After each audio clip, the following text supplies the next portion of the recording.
سبحان اللہ و بحمدہ وعدد خلقہ وزنۃ عرشہ ورضا نفسہ ومداد کلماتہ رب زدنی علما اللہم انی اسألک علما نافعا ورزقا واسعا وشفاء من کل داء اللہم صلی علی محمد وعلی آل محمد کما صلیت علی ابراہیم وعلی آل ابراہیم انک حمید مجید اللہم بارک علی محمد وعلی آل محمد کما بارکت علی ابراہیم وعلی آل ابراہیم انکا حمید مجید۔ آج میری گفتگو کا عنوان ہے حب رسول اور ہم صلی اللہ علیہ وسلم۔ سورۃ آل عمران کی آیت 31 اور 32 میں اللہ رب العزت فرماتے ہیں اعوذ باللہ من الشیطان الرجیم بسم اللہ الرحمن الرحیم قل ان کنتم تحبون اللہ فاتبعونی یحببکم اللہ قل ان کنتم تحبون اللہ فاتبعونی یحببکم اللہ ویغفر لکم ذنوبکم واللہ غفور رحیم قل اطیعوا اللہ والرسول وَإِن تَوَلَّوْا فَإِنَّ اللَّهَ لَا يُحِبُّ الْكَافِرِينَ۔ اے نبی صلی اللہ علیہ وسلم لوگوں سے کہہ دو کہ اگر تم حقیقت میں اللہ سے محبت رکھتے ہو تو میری پیروی اختیار کرو، اللہ تم سے محبت کرے گا اور تمہاری خطاؤں سے درگزر فرمائے گا، وہ بڑا معاف کرنے والا اور رحیم ہے۔ ان سے کہو کہ اللہ اور رسول کی اطاعت قبول کر لو، پھر اگر وہ تمہاری یہ دعوت قبول نہ کریں تو یقیناً یہ ممکن نہیں ہے کہ اللہ ایسے لوگوں سے محبت کرے جو اس کی اور اس کے رسول کی اطاعت سے انکار کرتے ہوں۔ یہ آیات بتا رہی ہیں کہ اے نبی صلی اللہ علیہ وسلم لوگوں میں اعلان کر دو، ان کو یہ بات بتا دو کہ کیا تم حقیقت میں اللہ سے محبت کرتے ہو؟ آئیے ہم سب آپس میں اپنے آپ سے یہ سوال پوچھتے ہیں کہ کیا میں اللہ سے محبت کرتی ہوں؟ آپ سب اللہ سے محبت کرتے ہیں؟ اللہ تعالیٰ یہ کہتے ہیں کہ اگر لوگ اللہ سے محبت کرتے ہیں تو اس محبت کے اظہار کا طریقہ کیا ہے کہ میرے رسول کی پیروی اختیار کرے۔ جیسے اب ہم کہتے ہیں نا کہ ہاں ہم محبت کرتے ہیں، تو اللہ تعالیٰ کہتے ہیں کہ اے نبی لوگوں کو یہ بات بتا دو کہ اگر تم اللہ سے محبت کرتے ہو تو میری پیروی اختیار کرو، یعنی رسول اللہ صلی اللہ علیہ وسلم کا اتباع کرو، ان کے فٹ پرنٹس پہ چلو، ان کی زندگی کو فالو کرو، ان کا اسوہ، ان کے طور طریقے، ان کا کھانا پینا، ان کا اٹھنا بیٹھنا، اور جس بڑے مقصد کے لیے ان کی زندگی گزری اسی طریقے کے مطابق اور اسی مقصد پر زندگی گزاری جائے تو نتیجہ کیا نکلے گا، اس کا فائدہ کیا ہوگا؟ اللہ تم سے محبت کرے گا، اور جس کو اللہ کی محبت مل جائے پھر اس کی خوش قسمتی کے کیا کہنے، پھر وہ اپنی خوبی قسمت پر کیوں نہ ناز کرے، اللہ اس سے محبت کرے گا۔ اور اللہ کی محبت تو اس دنیا میں سب سے قیمتی ہے، وہ سب سے پیاری ہے، اور ایسی محبت کہ تمہاری خطاؤں سے درگزر کرے گا، تمہارے گناہوں کو معاف کر دے گا، تمہاری جو خطائیں ہیں، تمہارے جو گناہ ہیں، جو گناہوں سے بھری ہوئی گٹھڑیاں ہیں جو ہم نے اپنی پیٹھوں پہ لاد رکھی ہیں، اللہ تعالیٰ ان سے درگزر کر دے گا، صرف نظر کرے گا۔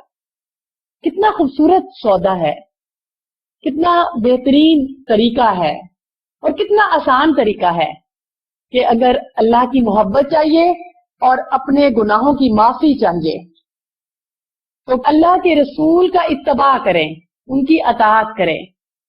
اگر میں اور آپ اپنی زندگیوں کا جائزہ لیں، وہ زندگیاں ہم نے کیسے گزاری، اس میں کتنی اللہ کی اطاعت ہے اور کتنی شیطان کی اطاعت ہے، کتنی نفس کی پوجا کی، کتنی رحمان کی پوجا کی، کہاں کہاں اللہ کو راضی کیا، کتنی دفعہ اللہ کو ناراض کیا، اور بہت سے گناہ ہیں جو دنیا کے سامنے ہوئے اور انگنت ایسے ہیں جو چھپ چھپ کر کیے ہیں، دنیا نہیں جانتی، لوگوں کو نہیں پتا کہ ہماری جلوتوں کا کیا حال ہے، گھروں کے اندر کیا حال ہے، ہماری زبانیں، ہماری آنکھیں، ہمارے ہاتھ، ہم اور ہمارے اعمال۔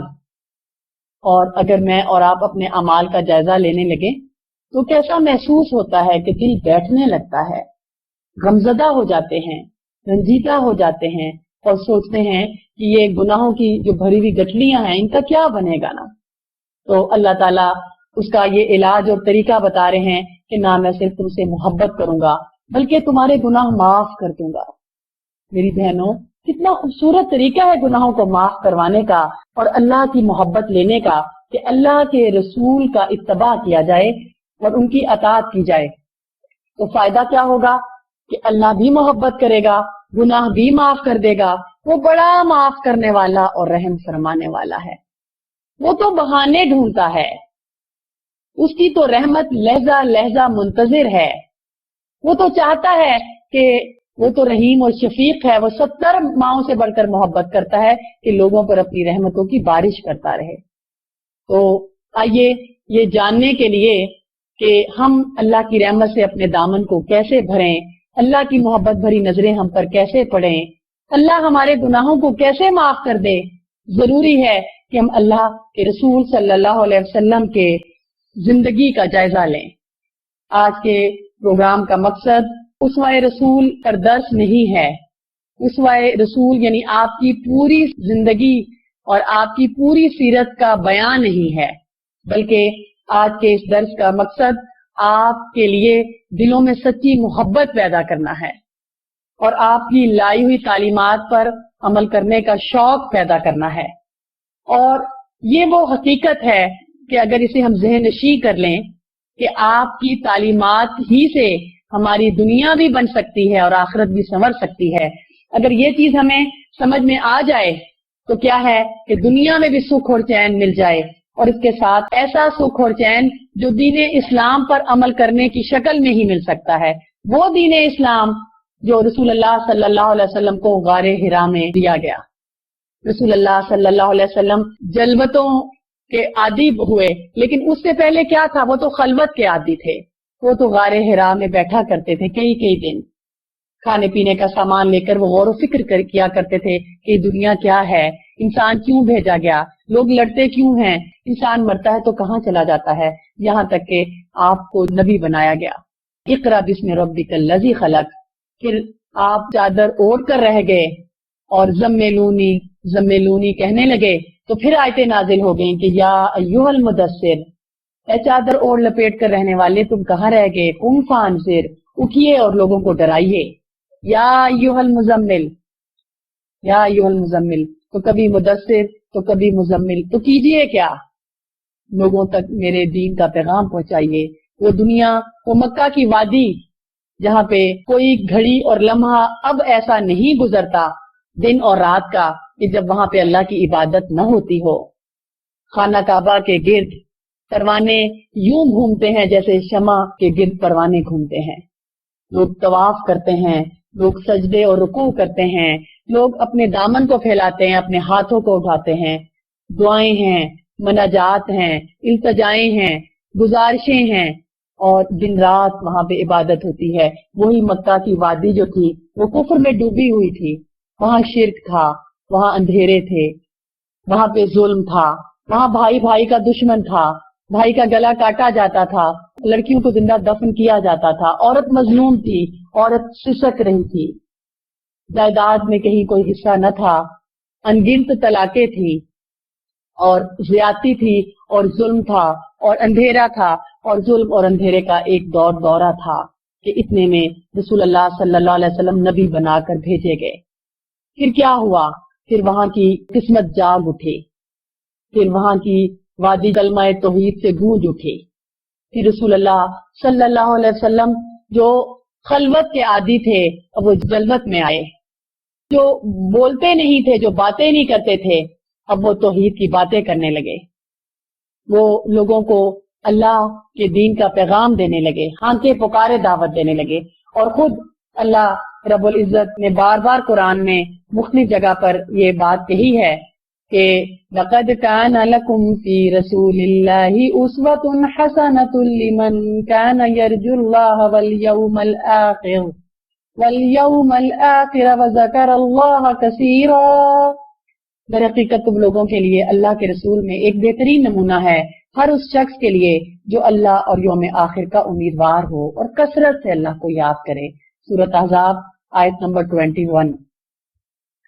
پھر اسی طرح سورۃ نور کی آیت 51 یہ بتاتی ہے کہ اطاعت کا طریقہ کیا ہونا چاہیے۔ انما كان قول المؤمنين اذا دعوا الى الله ورسوله ليحكم بينهم ان يقولوا سمعنا واطعنا واولئك هم المفلحون۔ ایمان لانے والوں کا کام تو یہ ہے کہ جب اللہ اور اس کے رسول کی طرف بلائے جائیں تاکہ رسول ان کے مقدمے کا فیصلہ کرے تو وہ کہیں کہ ہم نے سنا اور اطاعت کی، ایسے ہی لوگ فلاح پانے والے ہیں۔ یعنی رسول اللہ صلی اللہ علیہ وسلم کی اگر ہم زندگی کا جائزہ لیتے ہیں کہ جب آپ کو رسول بنا کر بھیجا گیا تو اس وقت حالات کیا تھے، آپ دنیا میں کیوں بھیجے گئے تھے، آپ کی زندگی کا مقصد کیا تھا، اللہ تعالیٰ نے آپ کو رسول بنا کر بھیجا گیا اور رسول کی زندگی کا مقصد کیا تھا کہ وہ لوگوں تک قرآن مجید کی تلاوت کرے۔ لَقَدْ مَنَّ اللَّهُ عَلَى الْمُؤْمِنِينَ إِذْ بَعَثَ فِيهِمْ رَسُولًا مِّنْ أَنفُسِهِمْ يَتْلُو عَلَيْهِمْ آيَاتِهِ وَيُزَكِّيهِمْ وَيُعَلِّمُهُمُ الْكِتَابَ وَالْحِكْمَةَ وَإِن كَانُوا مِن قَبْلُ لَفِي ضَلَالٍ مُبِينٍ۔ اللہ تعالیٰ فرماتے ہیں کہ تحقیق اللہ نے مومنوں پر احسان کیا کہ انہی میں سے ایک رسول بھیجا جو انہیں میری آیات کی تلاوت کرتا ہے، ان کا تزکیہ کرتا ہے اور انہیں وہ قرآن کی آیات کی تعلیم دیتا ہے اور حکمت سکھاتا ہے جسے وہ نہیں جانتے تھے، یعنی اس سے پہلے وہ لوگ تو کھلی گمراہی میں تھے۔ تو آپ دیکھ لیں کہ اس آیت میں بھی جو بات پتہ چلتی ہے وہ یہی پتہ چلتی ہے کہ رسول اللہ صلی اللہ علیہ وسلم کی بعثت کے 4 بڑے مقاصد، اس میں ایک یہ کہ قرآن مجید کی آیات کی تلاوت، دوسرا انسانوں کا تزکیہ، ان کی تطہیر، تیسرا ان کو قرآنی آیات کی تعلیم، چوتھی حکمت۔ اور یہ ہمیں سورۃ البقرہ، سورۃ آل عمران، سورۃ جمعہ تینوں جگہ ایسی ملتی جلتی آیات جو ہیں وہ ملتی ہیں کہ آپ کو بھیجے جانے کا مقصد کیا تھا، کہ آپ نے مکی دور میں اور پھر مدنی دور میں صحابہ کے افکار کی، ان کے کردار کی کیسے تطہیر کی، اور وہ اس سے پہلے وہ لوگ کیا کرتے تھے، وہ شراب پیا کرتے تھے نا، وہ سود دیا کرتے تھے، ان کے ہاں نیکی کا برائی کا کچھ اس طرح کا تصور نہیں تھا جو رسول اللہ صلی اللہ علیہ وسلم نے دیا۔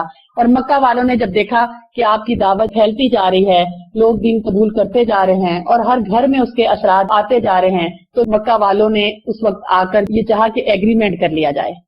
انہوں نے یہ کہا کہ اے محمد صلی اللہ علیہ وسلم، اگر تم سرداری چاہتے ہو تو ہم تمہیں اپنا سردار مان لینے کو تیار ہیں، اور کسی کو سردار بنا لیا جائے۔ کتنی بڑی بات ہے نا، آج لیڈری کے لیے تو سب روتے ہیں، کرسی کے لیے تو سب لوگ لڑتے ہیں، گھر کے اندر کرسی لیڈری چاہیے، خاندان کے اندر چاہیے، شہر کے اندر چاہیے، ملک کے اندر چاہیے، کمیونٹی سینٹر میں چاہیے، لوگ اسی کے لیے تو لڑتے جھگڑتے ہیں، اور قتل و غارت اور اغوا اور سب کچھ ہوتا ہے نا۔ اور آپ نے کہا کہ نہیں۔ پھر انہوں نے کہا کہ اچھا اگر تم پر کوئی جن بھوت آتا ہے، تمہیں کوئی بیماری لاحق ہو گئی ہے تو ہم تمہارا سب مل کر علاج کروائیں گے۔ پھر اس کے بعد ان کا اگلا مطالبہ کیا تھا کہ اگر تمہیں دولت چاہیے تو ہم مکہ کی دولت اکٹھی کر کے، پہاڑ جتنی دولت جمع کر کے تمہیں دینے کو تیار ہیں، تم ہمارے بتوں کو برا کہنا چھوڑ دو۔ پھر انہوں نے یہ کہا کہ اگر تم یہ چاہتے ہو کہ کسی خوبصورت لڑکی سے تمہاری شادی کر دی جائے تو جس سے بھی چاہو حسن و جمال کا پیکر ہو تو ہم اس سے شادی کرنے کو تیار ہیں، کہ تم ہمارے بتوں کو کہنا چھوڑ دو، یہ جو نئی نئی باتیں ہیں نا نئے دین کی، یہ تم چھوڑ دو۔ اور پھر جب رسول اللہ صلی اللہ علیہ وسلم نہ مانے تو مکہ والوں نے محسوس کیا کہ ان کی باتیں ایسی ہیں کہ دل پر اثر کرتی ہیں، ان کے اخلاق اور کردار سے اتنا متاثر ہوتا ہے کہ پھر وہ ہماری سنتے ہی نہیں دیتا کہ بیٹا ماں کا نہیں ہے اور بیٹی باپ کی نہیں ہے، بیوی شوہر کی نہیں رہتی، شوہر بیوی کا نہیں رہتا، تو یہ ایک عجیب چیز ہے. تو پھر وہ کہنے لگے کہ نہیں یہ کوئی اسے بیماری نہیں لگتی، یہ تو ایسے ہے کہ کیسے کوئی جادو ہونا. کبھی کہتے تھے نہیں یہ کوئی شاعر ہے نا، شاعری کی جیسی باتیں کرتا ہے نا، اس لیے یہ دل پر اثر کر جاتی ہیں. حالانکہ وہ شاعر اور کاہن کی باتوں کو خوب جانتے تھے. پھر ابو طالب جو کہ رسول اللہ صلی اللہ علیہ وسلم کے چچا تھے، تو ان کے پاس گئے اور کہنے لگے کہ ان کو آپ سمجھائیے کہ یہ ہمارے بتوں کو برا نہ کہے اور ہماری مخالفت کرنی چھوڑ دے.